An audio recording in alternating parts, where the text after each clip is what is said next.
অন্তর্বর্তী সরকারের প্রধান উপদেষ্টা ডক্টর মোহাম্মদ ইউনূস বিজয় দিবসে জাতির উদ্দেশ্যে দেওয়া ভাষণে সংসদ নির্বাচন আয়োজন করার সম্ভাব্য যে সময় ঘোষণা দিয়েছেন, অন্তর্বর্তী সরকারের নির্বাচনের সেই উদ্যোগকে স্বাগত জানিয়েছে যুক্তরাষ্ট্র। আজ মার্কিন পররাষ্ট্র দফতরের নিয়মিত ব্রিফিংয়ে বাংলাদেশ প্রসঙ্গে এক প্রশ্নের জবাবে নির্বাচনের ঘোষণাকে স্বাগত জানান পররাষ্ট্র দফতরের উপপ্রধান মুখপাত্র বেদান্ত প্যাটেল। তিনি বলেন, এতে বাংলাদেশের জনগণ তাদের নেতৃত্বকে বেছে নেওয়ার সুযোগ পাবে।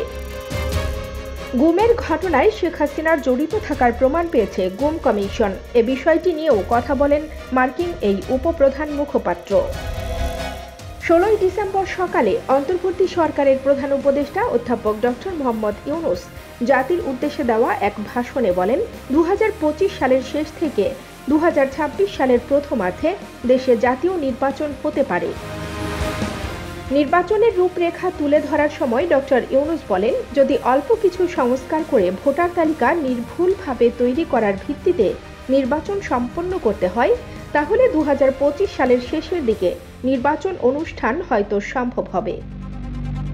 অন্তর্বর্তী সরকারের প্রধান উপদেষ্টার এমন ঘোষণার বিষয়ে যুক্তরাষ্ট্রের অবস্থান কি, এমন প্রশ্ন করা হলে মুখপাত্র বেদান্ত প্যাটেল বলেন, বাংলাদেশের অন্তর্বর্তী সরকার নির্বাচন আয়োজনের যে প্রস্তুতির ঘোষণা দিয়েছে সেটাকে আমরা স্বাগত জানাই। নির্বাচন আয়োজনের সময় নির্ধারণ এমন একটি বিষয় যেদিকে আমাদের অব্যাহত পর্যবেক্ষণ থাকবে।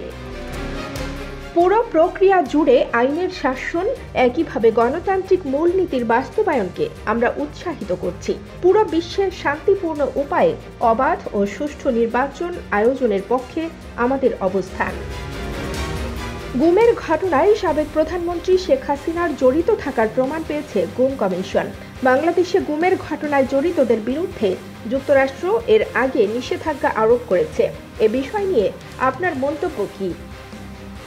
জবাবে মুখপাত্র বলেন, বাংলাদেশে বিগত 2 দশকে যেভাবে শত শত মানুষ জোরপূর্বক গুমের শিকার হয়েছে, তাতে মার্কিন যুক্তরাষ্ট্র গভীরভাবে উদ্বিগ্ন।